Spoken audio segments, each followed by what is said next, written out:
नमस्कार, मैं हूं राम प्रकाश राय। रविवार के इस खास बातचीत में आपका स्वागत। आज बात एक ऐसे सवालों के साथ हम शुरू करेंगे जो उठे हैं भारत जोड़ो यात्रा के उस समय, जब भारत जोड़ो यात्रा जो है उसके द्वितीय चरण की शुरुआत हो चुकी है। अब जम्मू कश्मीर में उसको जा कर के जो है उसका समापन होना है। उस भारत जोड़ो यात्रा के जम्मू कश्मीर पहुंचने के बीच में जम्मू कश्मीर से कांग्रेस के लिए एक बेहद पॉजिटिव खबर आई, जो कांग्रेस के लिए ऊर्जा वाली खबर हो सकती है। ये खबर है गुलाम नबी आज़ाद को लेकर के। गुलाम नबी आज़ाद की जो पार्टी है उसके कई सारे बड़े नेताओं ने उनका साथ छोड़ करके और कांग्रेस पार्टी की तरफ वापसी का रुख किया।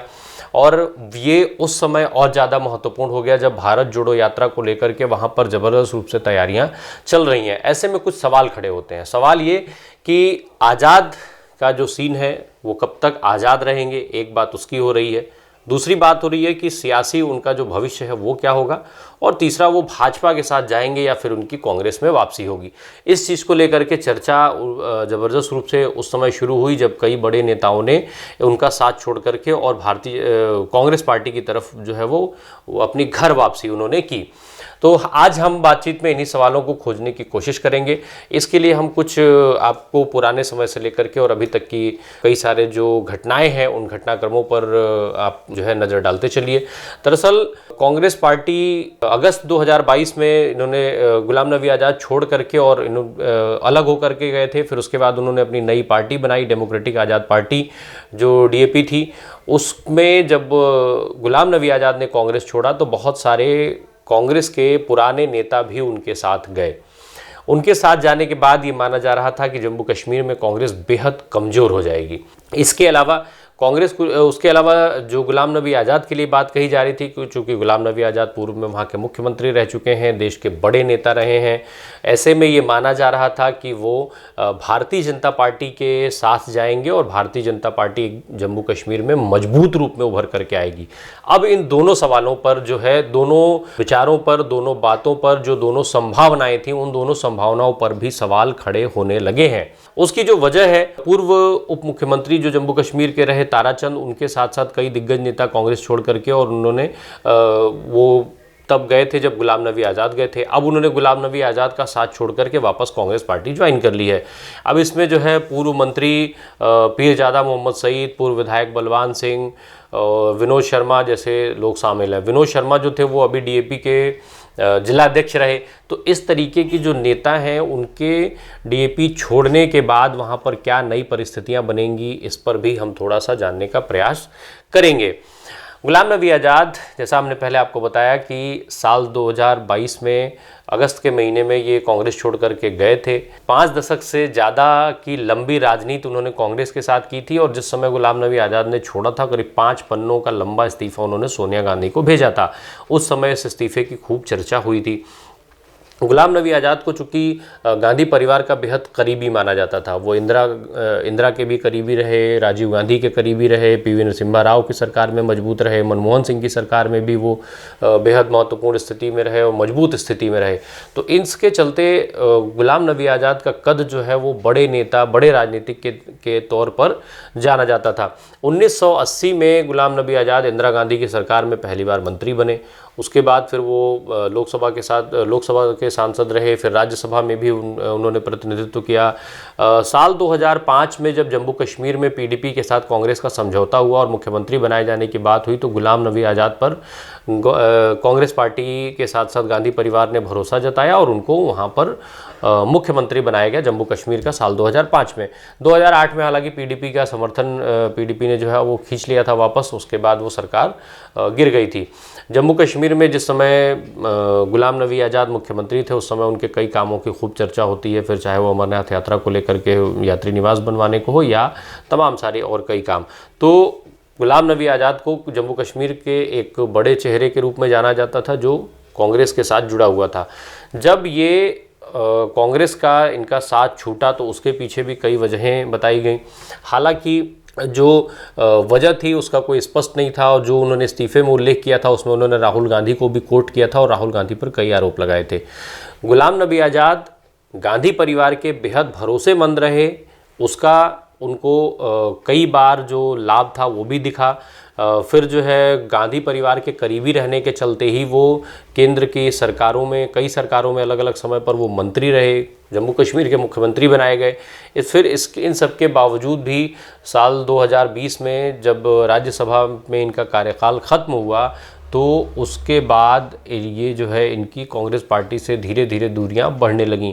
इसके अलावा सबसे बड़ा जो कारण था वो ये था कि राहुल गांधी ने इनसे दूरी बना ली। राहुल गांधी इनकी सलाहों पर उन्होंने चलना छोड़ दिया।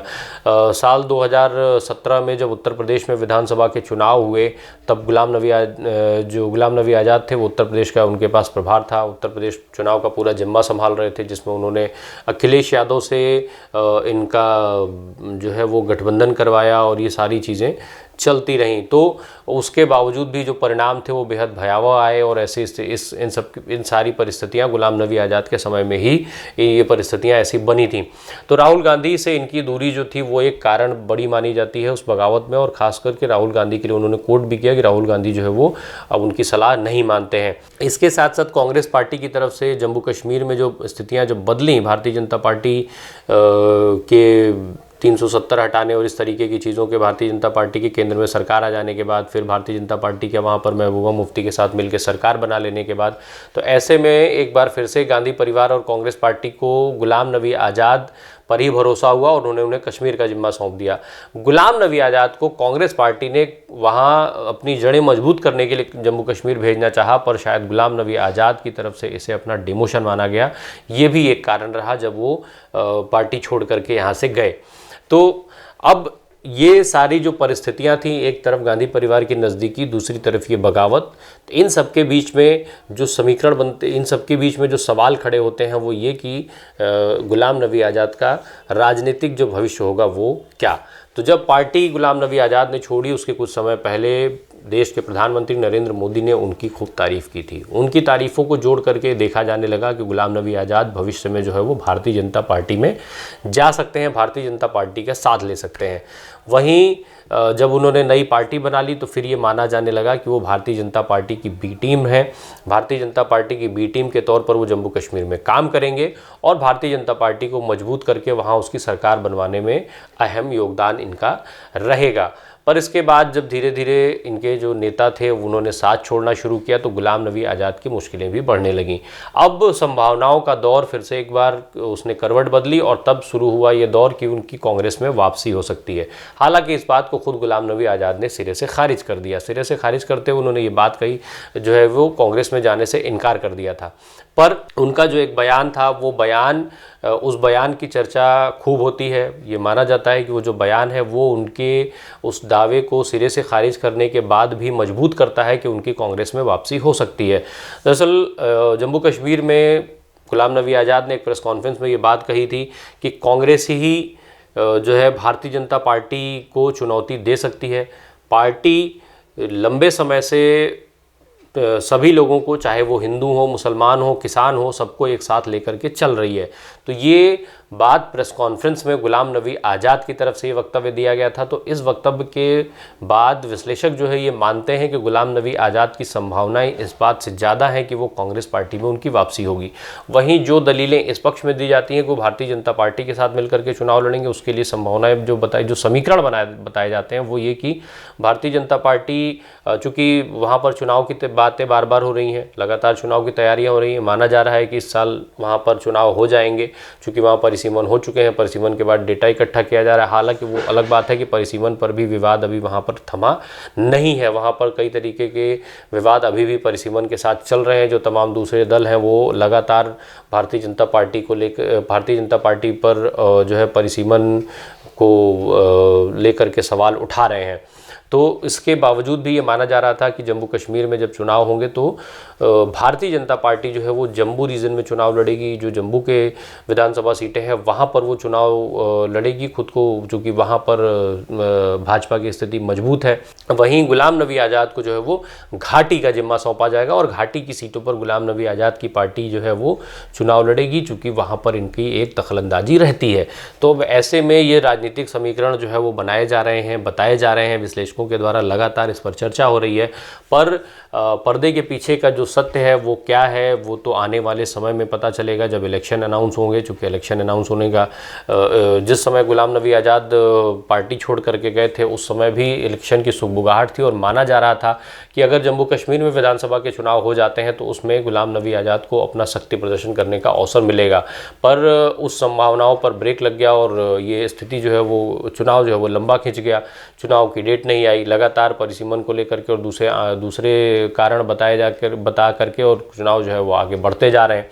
तो ऐसे में गुलाम नबी आज़ाद को लेकर के कई तरीके की चर्चाएं हैं। साथ ही साथ सवाल है कि गुलाम नबी आज़ाद का जो राजनीतिक भविष्य है, जो सियासी सफ़र है वो क्या रहेगा, और जिन संभावनाओं को लेकर के बातचीत हो रही है क्या उनमें से किसी भी एक सफ़र पर गुलाम नबी आज़ाद आगे बढ़ेंगे या फिर कुछ वैसा ही हाल होगा जैसे कैप्टन अमरिंदर सिंह का हुआ। कैप्टन अमरिंदर सिंह भी जब कांग्रेस ने मुख्यमंत्री बदलना शुरू किया तो उन्होंने कांग्रेस को छोड़ दी, फिर वो गृह मंत्री अमित शाह से मिले, प्रधानमंत्री नरेंद्र मोदी से मिले। तो इस तरीके के नेताओं से जब मिल रहे थे तो इस बात की चर्चा ने जोर पकड़ा कि वो जो है भाजपा में जाएंगे, पर वो भाजपा में नहीं गए।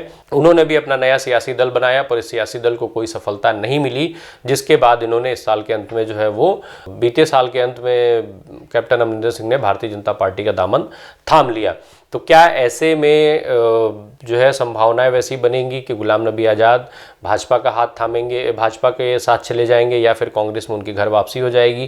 क्योंकि जो चुनाव अनाउंस होने में अगर लंबा वक्त खिंचता है तो ऐसे में गुलाम नबी आज़ाद की मुश्किलें और ज़्यादा बढ़ने की संभावनाएं बिल्कुल साफ तौर पर दिखाई दे रही हैं। जिस तरीके से इनकी पार्टी की शुरुआत से ही लगातार नेता एक एक करके इनका साथ छोड़ रहे हैं। कई सारे नेताओं को पार्टी विरोधी गतिविधियों के चलते इन्होंने निकाला, कुछ ने इनका साथ छोड़ा। तो इस तरीके से जो लगातार दुराव हो रहा है इनके करीबी नेताओं में, तो ऐसे में स्थितियां यही बन रही हैं कि गुलाम नबी आज़ाद के हाथ में ज़्यादा कुछ रह नहीं जाएगा अगर ये इलेक्शन लंबा खिंच गया। अगर इलेक्शन हो जाते हैं तो फिर ऐसे में गुलाम नबी आज़ाद के लिए सियासी सफ़र के लिए भी कई दरवाजे खुल सकते हैं। बने रहिए हमारे साथ, अपडेट्स के साथ हम फिर मिलेंगे। धन्यवाद।